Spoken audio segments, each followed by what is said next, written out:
Car ప్రపంచంలో సరికొత్త fashion Kisan fashion mall ఇప్పుడు మన బీరంగుడాలు. జానకి గారు సావిత్రి గారికి మధ్య వివాదాలు ఉన్నాయి. అందుకే ఆవిడ సావిత్రి గారికి పాటలు పాడలేదు. ఆవిడని అంగీకరించక తప్పని పరిస్థితి కూడా ఒకసారి ఏర్పడింది. అసలు జానకి గారి జీవితంలో ఉన్న వివాదాలు ఏంటి అసలు? జానకి గారి జీవితంలో వివాదాలు ఏమీ లేవండి. అయితే కొన్ని వివాదాలు క్రియేట్ అయి నడుస్తున్నాయి. అది వార్త అవటం వల్ల వీళ్ళిద్దరి మధ్య ఏదో గొడవ ఉంది అనే ప్రచారం పెరిగింది. ఇప్పటికీ కూడా అలా పాడగలిగినటువంటి వాళ్ళు చాలా తక్కువ మంది. ఆ పాట స్టేజ్ మీద పాడటానికి కూడా చాలా మంది భయపడతారు. అయితే అదే చక్రవర్తి గారు, అదే ఎన్టీ రామారావు గారి ప్రాజెక్టుల్లో అదే భరద్వాజ గారు, జానకి గారు సావిత్రి గారికి మధ్య వివాదాలు ఉన్నాయి. అందుకే ఆవిడ సావిత్రి గారికి పాటలు పాడలేదు. లేకపోతే ఏదో పెద్ద వివాదాలే ఉన్నాయి కాబట్టి ఇన్ని రోజులు వాళ్ళు కలవలేదని ఒక సర్క్యులేషన్ వార్త. ఏంటి పరిస్థితి? నిజాలు అంతా?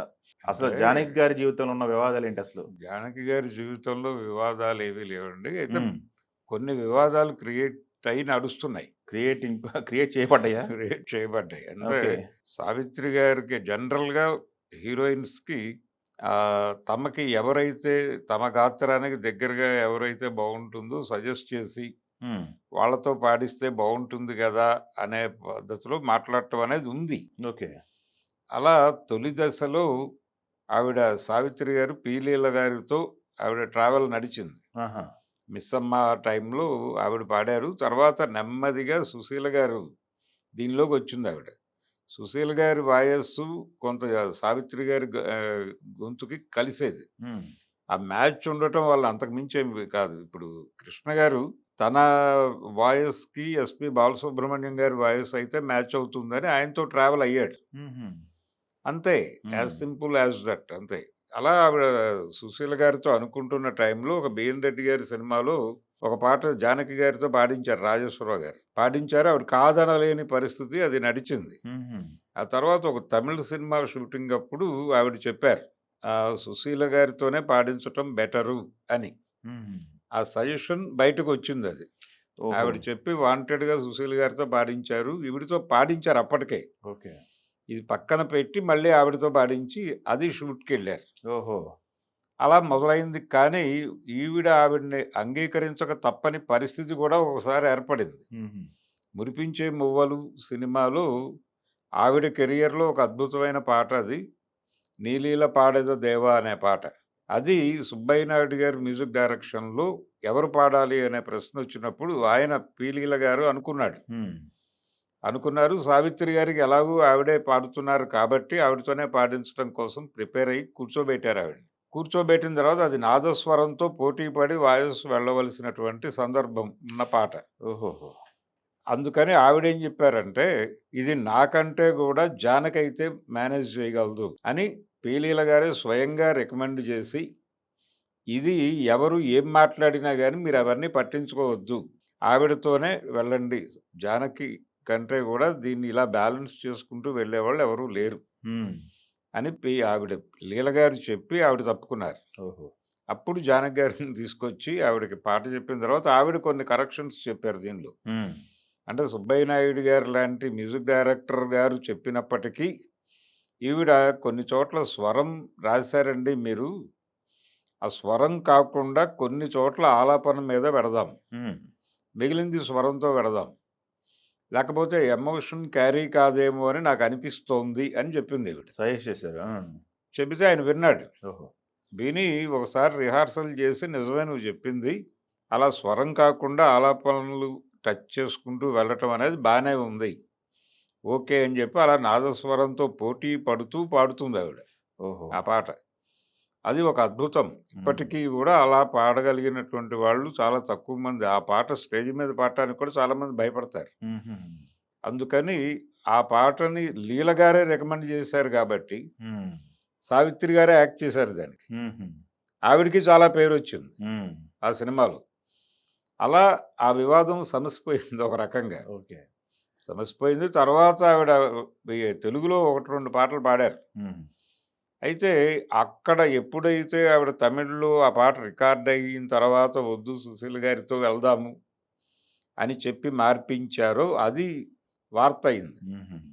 అది వార్త అవ్వటం వలన వీళ్ళిద్దరి మధ్య ఏదో గొడవ ఉంది అనే ప్రచారం పెరిగింది. వీడియో రిలీజ్ చేశారు సుశీల్ గారు. చూసారా అది వీడియో? హ్మ్. మా ఇద్దరి మధ్య గొడవలు పెట్టాలని చాలా మంది చూశారు. మీ కళ్ళు చల్లబడ్డాయి అన్నట్టు మాట్లాడింది ఆవిడ. ఒక 5 నిమిషాలు వీడియో రిలీజ్ చేశారు. అవును. అంటే వాళ్ళిద్దరి మధ్య చాలా సాన్నిహిత్యం ఉండేది. నిజానికి ఈ మధ్య కాలంలో జానకి గారు ఒక ఇంటర్వ్యూలో చెప్పారు. హ్మ్. అంటే మేమిద్దరం కలిసి ప్రయాణం ఉంది అని చెబుతూ ఆవిడ విజయనగరంలో జరిగినటువంటి ఒక సందర్భం. తను ఇంకా స్టేజ్ పెర్ఫార్మర్‌గా ఉన్న రోజుల్లో ఓహో! ఆవిడ 'చందన చర్చిత' అని తెనాలి రామకృష్ణంలో సుశీల గారు పాడిన పాటని ఆవిడ విజయనగరంలో పాడారు. హుహు. పాడితే సుశీల గారి తండ్రి గారు ఆడియన్స్‌లో ఉన్నారు. హుహు. ఆయనొచ్చి "మా అమ్మాయి కంటే కూడా నువ్వు గొప్పగా పాడావమ్మా" అని చెప్పి అభినందించెళ్ళాడట. అదే ఆవిడ ప్రస్తావించారు ఈ మధ్య ఒక ఇంటర్వ్యూలో మాట్లాడుతూ చెప్పి, "మా ఇద్దరి మధ్య మంచి రిలేషన్ ఉంది. ఇప్పటికీ నేను టీవీల్లో ఎప్పుడైనా ఆవిడ పాట వింటే ఇమ్మీడియేట్‌గా ఆవిడకి ఫోను చేసి, హ్మ్. ఏం పాడారమ్మా ఆ రోజుల్లో అని చెప్పి అడుగుతాను. ఆవిడ కూడా నాకు ఫోను చేస్తారు" అని చెప్పారావిడ. హ్మ్. సో, వాళ్ళిద్దరూ గుడ్ రిలేషన్స్‌లోనే ఉన్నారు. ఉన్నారు. అదే. కాకపోతే ఏదో ఒక వివాదంలోకి లాగటం ద్వారా దానికొక స్పెక్యులేషన్ క్రియేట్ చేస్తే వ్యూవర్‌షిప్ వస్తుంది హ్మ్.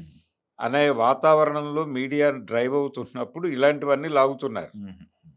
అలా ఇది కూడా దీంతో లింక్ అయినటువంటి సందర్భమే. ఆ! అంటే ఇక్కడ కమర్షియల్‌గా బిగ్ ప్రాజెక్ట్‌లొచ్చినప్పుడు ఇప్పుడు 16 ఏళ్ల వయసు అనే సినిమాలో శ్రీదేవి గారికి జానకితోనే పాడించారు. హ్మ్. అలాగే 'కార్తీక దీపం' సినిమాలో కూడా శ్రీదేవి గారికి జానకి గారితోనే పాడించారు. కానీ 'వేటగాడు' ఇలాంటి ప్రాజెక్ట్స్ వచ్చినప్పుడు హ్మ్. సుశీల గారు వచ్చేసారు అక్కడికి. ఓహో! జానకి గారిని పక్కకి జరిపేసి, ఏమిటిది? ఎవరు ఇన్‌ఫ్లూయెన్స్ చేస్తున్నారు? ఎవరో ఇన్‌ఫ్లూయెన్స్ చేస్తే ఇది జరిగింది అన్న పద్ధతిలో ఒక ప్రచారం. హుహు. అయితే అదే చక్రవర్తి గారు, అదే ఎన్టీ రామారావు గారి ప్రాజెక్టుల్లో అదే శ్రీదేవికి జానకితో పాడించిన పాటలు కూడా ఉన్నాయి. ఓహో! 'గజ దొంగ' ఇలాంటి సినిమాల్లో. మరి అప్పుడెందుకు పాడించాల్సొచ్చింది? అప్పుడెందుకు సుశీల్ గారు రాలేదు? హ్మ్. అంటే ఆ పాటకి ఆవిడ అయితే కన్వీనియంట్ అని మ్యూజిక్ డైరెక్టర్ అనుకోవడం వలన జరిగింది తప్ప, నేను పాడాలి అని ఆవిడ అనుకోలేదు. హ్మ్. సుశీల గారు. రెండోది చక్రవర్తి గారు, బాలసుబ్రహ్మణ్యం వాళ్ళతో పాడటం కొంచెం ఇబ్బందిగా ఫీల్ అయ్యేదావిడ. హుహు. అంటే వీళ్ళు పాటలో చాలా ఇతర విన్యాసాలన్నీ పెట్టేవాళ్ళు. సుశీల్ గారా?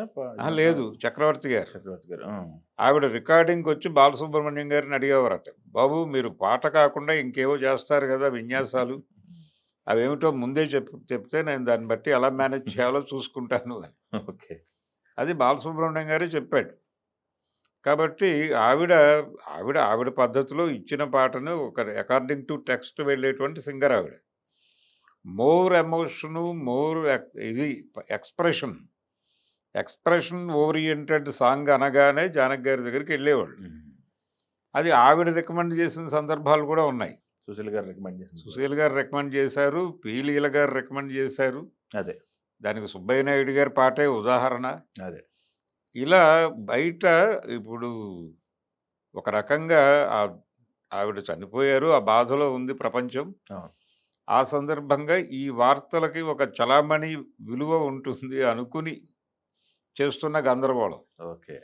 అంతకు మించి ఏమీ కాదు. తర్వాత ఆవిడ పద్మభూషణ్ దీన్ని కూడా తిరస్కరించారు. ఆ! పద్మ దాన్ని అవార్డ్స్. దాన్ని కూడా ఎజెండాలోకి పట్టుకొచ్చి మాట్లాడుతున్నారు గానీ, హ్మ్. ఆవిడ భారతరత్న ఇస్తే గౌరవప్రదంగా ఉండేదని ఫీల్ అయ్యి ఉండొచ్చు. అంటే ఆవిడకొక అంచనా ఉంది. తను అది ఆత్మగౌరవమో, లేకపోతే ఆత్మాభిమానమో కావచ్చు. అదే. ఆత్మాభిమానం అనే అనుకుందాం. అందుకని ఆవిడ రిజెక్ట్ చేశారు దాన్ని. వద్దు నేను తీసుకోను అందావిడ. అంటే ఆవిడ తన గురించి తను ఇండస్ట్రీకి చేసినటువంటి కంట్రిబ్యూషన్ గురించి ఆవిడకొక అంచనా ఉంది. కానీ వీళ్ళు స్కేల్ చేసిన పద్ధతి ఆవిడకి నచ్చి ఉండకపోవచ్చు. ఓకే. ఆ నచ్చని దాన్ని చెప్పుకునే స్వేచ్ఛ ఉంది ఆవిడకి. ఆవిడ గౌరవప్రదంగానే చెప్పుకున్నారు. అదే. అంతే తప్ప వాళ్ళు చెప్పినది దానికి సరెండర్ అయ్యి వెళ్ళి తీసుకోవటం అలాంటి పని చేయలేదావిడ. ఓకే. అంటే తన మీద తనకొక కాన్ఫిడెన్స్ ఉంది. ఒక నమ్మకం ఉంది. ఆ నమ్మకం మీద అలా వ్యవహరించారు. ఓకే. అంతే తప్ప దాన్ని కూడా వివాదం చేసి హ్మ్. ఆవిడేదో తన్ని తాను ఎక్కువ ఊహించుకున్నారు అన్నట్టుగా ప్రొజెక్ట్ చేయడం నడుస్తోంది గానీ, అది కూడా తప్పే. ఓకే. అందుకని ఆవిడ వాంటెడ్‌గా ఏ ఏరియాలోనూ లేరు. ఇప్పుడు 'ఇళయరాజా' గారు ఎక్కువ పాటలు ఆవిడతో పాడించారు. ఆ బిలాంగింగ్‌నెస్ ఎక్కడి నుంచి వచ్చింది? 'జీకే వెంకటేష్' గారి దగ్గర నుంచి వచ్చింది. హ్మ్. హ్మ్. 'జీకే' గారు మ్యూజిక్ చేసిన సినిమాల్లో ఎక్కువ జానకి గారు పాడేవారు ఆ రోజుల్లో. 'ఇళయరాజా' గారు ఆయన అసిస్టెంట్‌గా సుదీర్ఘ కాలం ఉన్నాడు. ఆ తర్వాత తను సొంతగా మ్యూజిక్ డైరెక్టర్ అయినప్పుడు అదే హ్మ్. కొనసాగింది. అదే. అది మాధవపెద్ది సురేష్ లాంటోళ్ళకి తెలుసు. అదేలెండి. వీళ్ళు 'జీకే' దగ్గర పనిచేశారు. 'ఇళయరాజాతోనూ ట్రావెల్ అయ్యారు.' కాబట్టి వాళ్ళనడిగితే చెప్తారు. ఓకే.